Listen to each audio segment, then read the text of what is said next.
তোমার সাথে যদি কারো বনিবনা না হয় বা টক্সিক কেউ থাকে, তুমি জাস্ট তাকে ইগনোর করো, বাদ দিয়ে দাও। এই একাকিত্বের যে বোঝা, এটা কিন্তু সবাই নিতে পারে না। So after 40 life becomes very difficult. একটা মানুষ চাইলে তো নিজের হিলিং পাওয়ারের মাধ্যমেও তো অনেকটা সেখান থেকে কিউর লাভ করতে পারে। পা ভাঙছে তো কি হয়েছে, আপনি হাঁটেন, পারবেন, সবাই পারে, আপনিও পারবেন। আপনার কি হবে, আপনি এক পা ভেঙেছেন, আপনি মোটিভেটেড হয়ে হাঁটতে গিয়ে আরেক পা ভাঙবেন।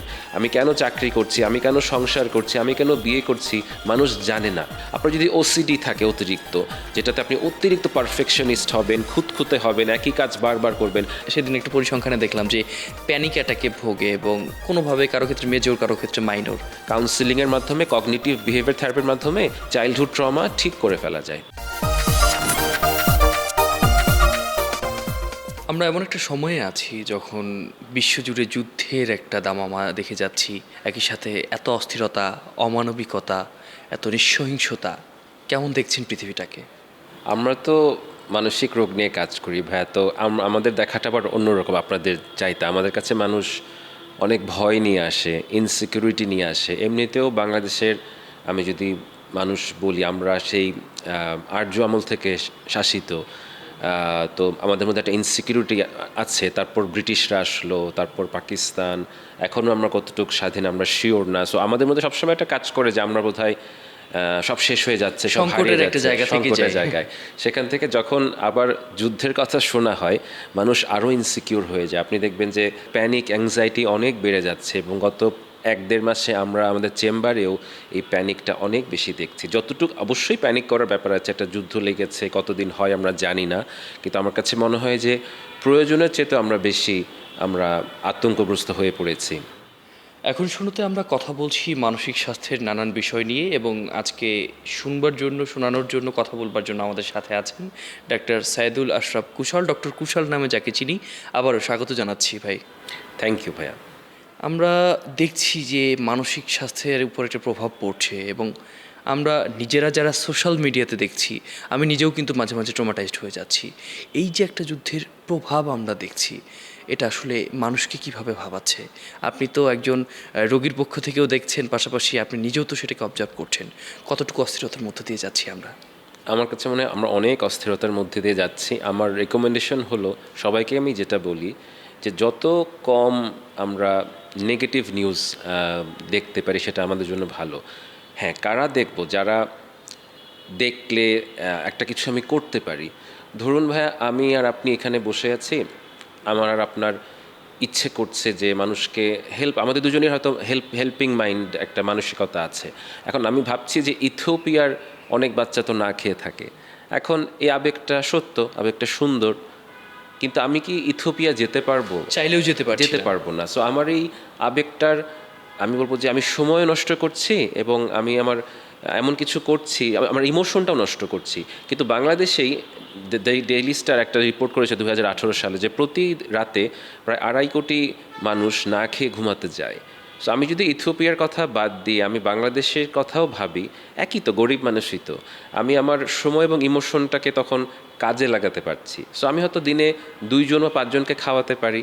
সো আমার কথা হলো, আমি যুদ্ধ নিয়ে ভাবছি, আমি নেগেটিভিটি দেখছি, এতে করে কী লাভ হচ্ছে? আমার অশান্তি বাড়ছে, আমি হয়তো কাজ করতে কষ্ট হচ্ছে, আমি অফিসে গিয়ে ফোকাস রাখতে পারছি না, আমি খিটখিটে হয়ে যাচ্ছি। সে রাগটা আমি আমার সন্তানকে বা আমার স্ত্রীকে দেখাচ্ছি। এটা ঠিক যে আমরা বিশ্বের ব্যাপারে খোঁজ রাখবো, আমাদের সব কিছুর ব্যাপারে আমাদের জানাশোনা থাকা দরকার, বাট এত অতিরিক্ত দরকার নেই যেটাতে আমার কোনো হাত নেই। দিন শেষে তো মানুষ সামাজিক প্রাণী, এবং আমরা তো অন্যের দুঃখে ব্যথিত হই, আমরা নিজেরা হই। তো এই জায়গা থেকে আসলে কোপ করার সাধারণ উপায়টা কি হতে পারে? আমি মনে করি এখানে দুপক্ষেরই দায়িত্ব আছে। যারা সংবাদ প্রকাশ করেন, শুধু সংবাদ না, আপনার ধরেন ফেসবুক বলেন বা যে কোনো সোশ্যাল মিডিয়া, তারা যেন শুধু নেগেটিভ নিউজগুলো না দেন বা নেগেটিভ নিউজকে বড় করে না দেন। কারণ আমরা তো জানি যে কোনো নেগেটিভ নিউজ কিন্তু বেশি ছড়ায়, দ্রুত ছড়ায়, মানুষ নেগেটিভ জিনিস শুনতে পছন্দ করে। দেখবেন একটা নায়ক বা নায়িকার কোনো একটা সংবাদ, যে নেগেটিভ সংবাদ, আমি কিন্তু জানি না এটা সত্য কি মিথ্যা, কিন্তু আমি শেয়ার করছি, এবং শিক্ষিত মানুষ শেয়ার করছে। অথচ সেই একই জিনিস নিজের সাথে হলে তার কিন্তু কষ্ট লাগতো, কারণ আমি তো দুপক্ষের কথা শুনিনি।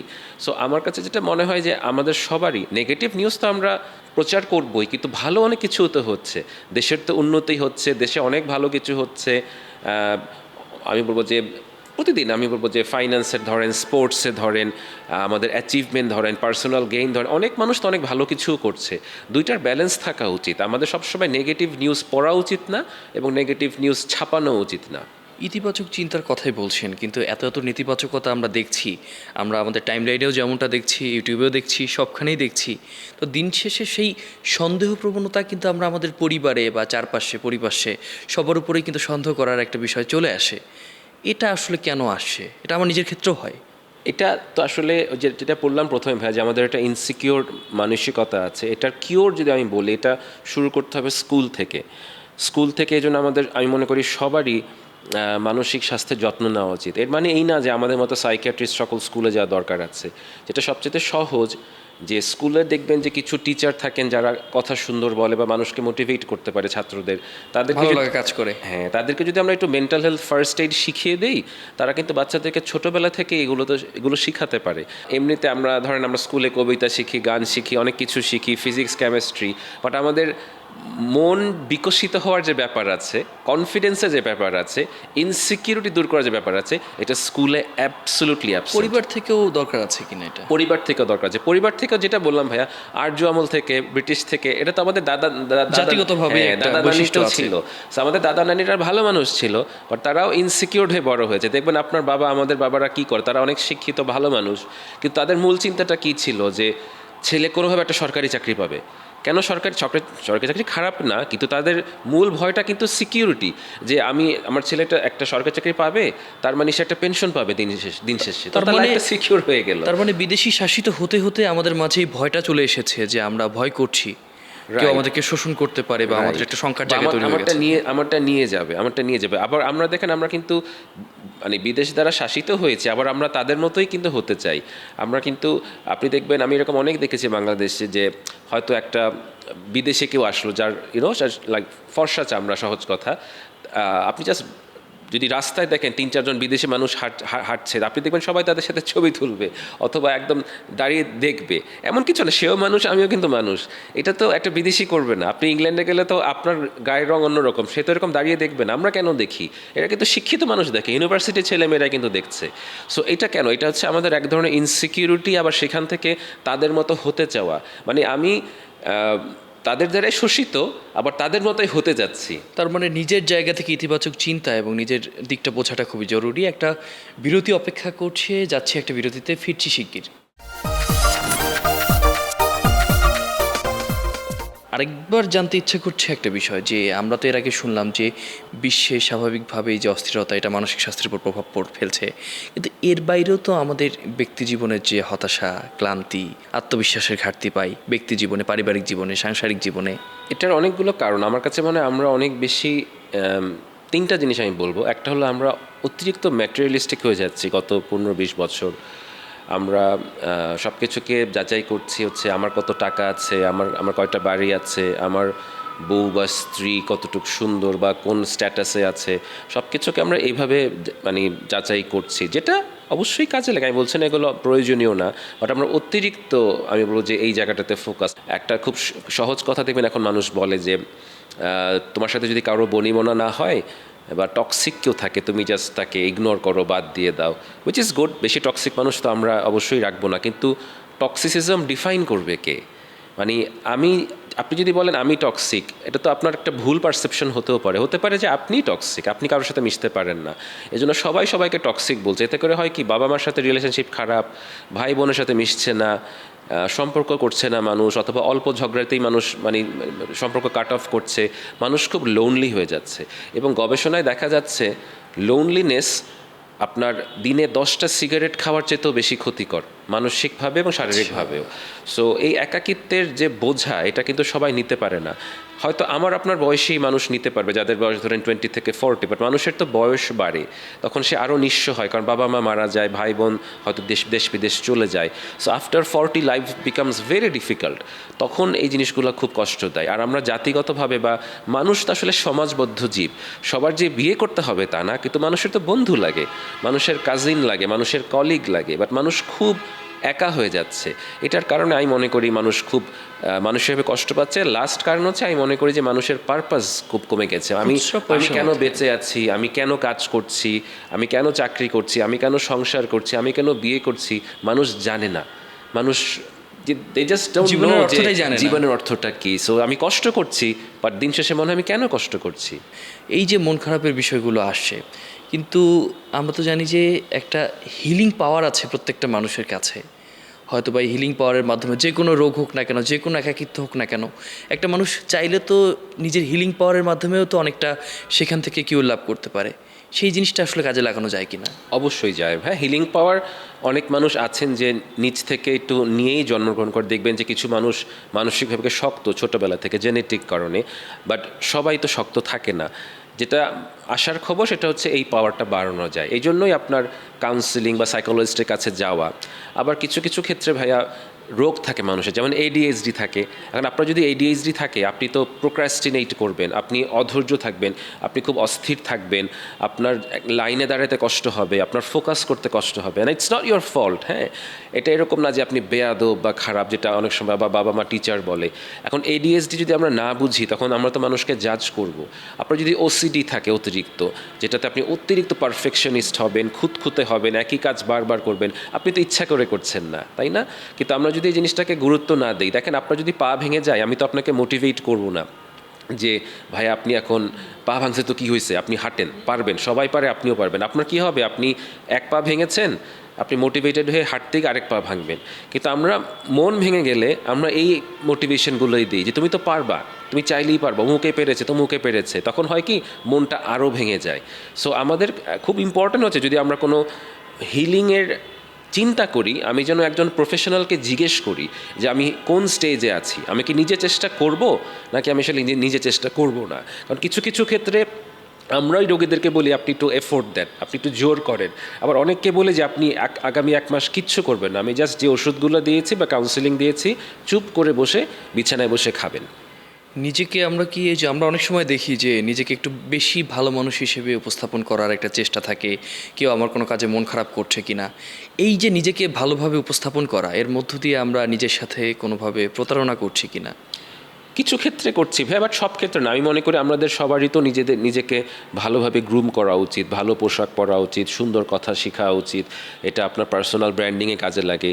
যে সুন্দর কথা বলে, সুন্দরভাবে নিজেকে প্রেজেন্ট করে, নেটওয়ার্কিং যার ভালো, তার চাকরি ভালো হয়, প্রমোশন ভালো হয়। কিন্তু এটা যেন সেলফ অবসেশনের দিকে না যায়, কারণ কেউই সেলফ অবসেসড মানুষ পছন্দ করে না। এবং সেলফ অবসেশন একসময় নার্সিসিজমের দিকে চলে যায়, যে আমিই ভালো এবং সবাই বোধহয় আমার যে একটু ক্ষতির কারণ হয়ে দাঁড়ায়, দম্ভটা ক্ষতির কারণ হয়ে দাঁড়ায়। তখন তাদেরকে কেউই পছন্দ করে না এবং আলটিমেটলি নার্সিসিস্ট মানুষ খুব একা হয়ে যায়, কারণ তাকে মানুষ পছন্দ করে না। এবং নার্সিসিস্টরা অনেকেই ডিপ্রেশনে ভুগে এবং ডিপ্রেশন থেকে সুইসাইডও করে। আত্মহত্যার কথা বলছি না, আমরা তো দেখছি শহরে অনেক ঘটনা ঘটছে। রিসেন্ট আমরা দেখলাম, এর বাইরে যে আমরা দেখছি সবিজ ওয়ালটা রয়েছে, সেখানে অসংখ্য আত্মহত্যার উদাহরণ তৈরি হয়ে গেছে। সেই বিষয়ে আরও কথা বলবো আমরা, তবে একটা বিরতি অপেক্ষা করছে, যাচ্ছি একটা বিরতিতে, ফিরছি খুব দ্রুতই।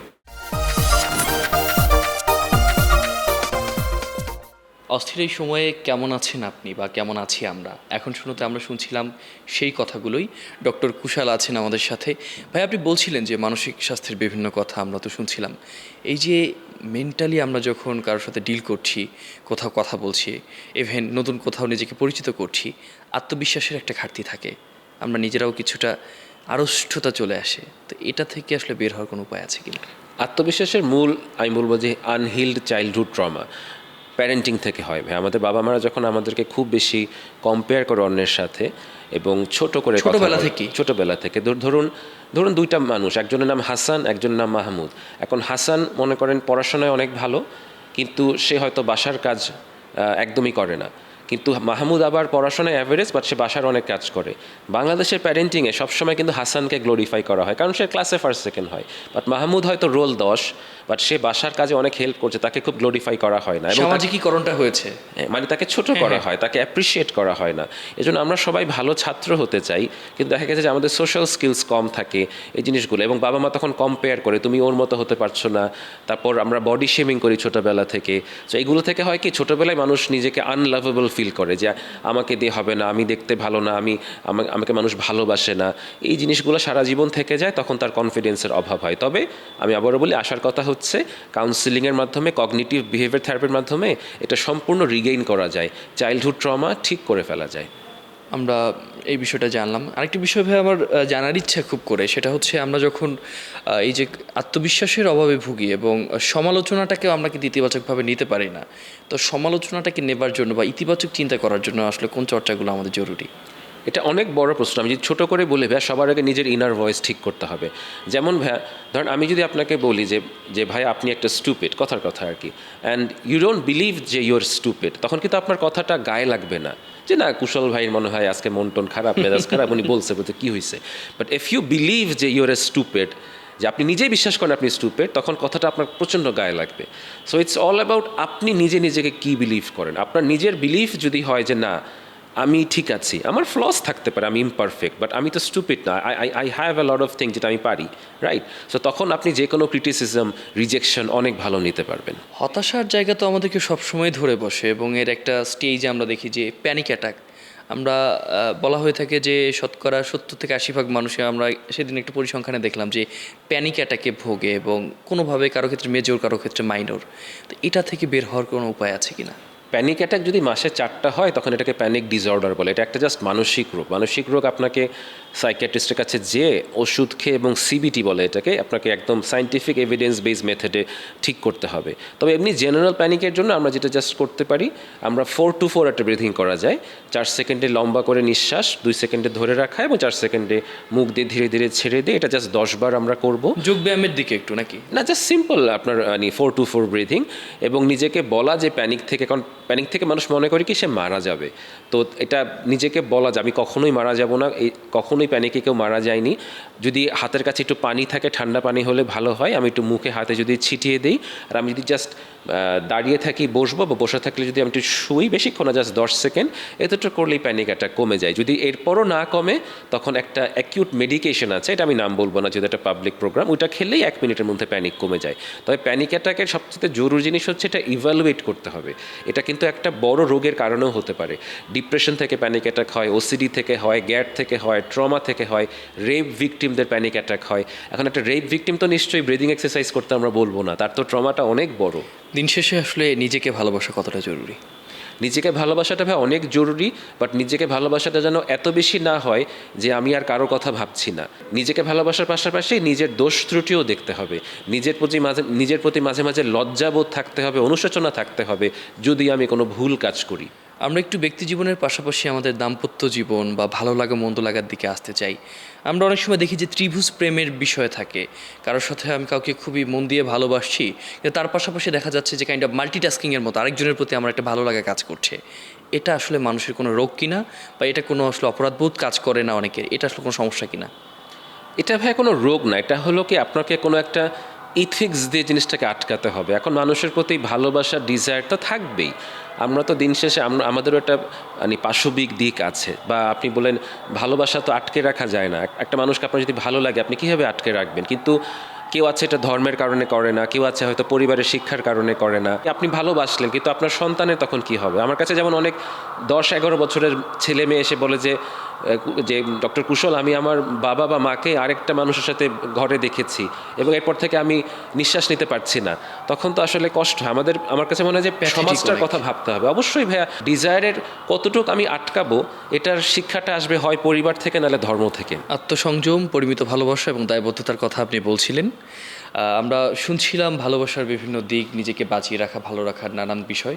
এখন শুনতে আজকের মতো লগ্ন বিদায় নিচ্ছি। সবাই সুন্দর থাকবেন। খোদা হাফেজ।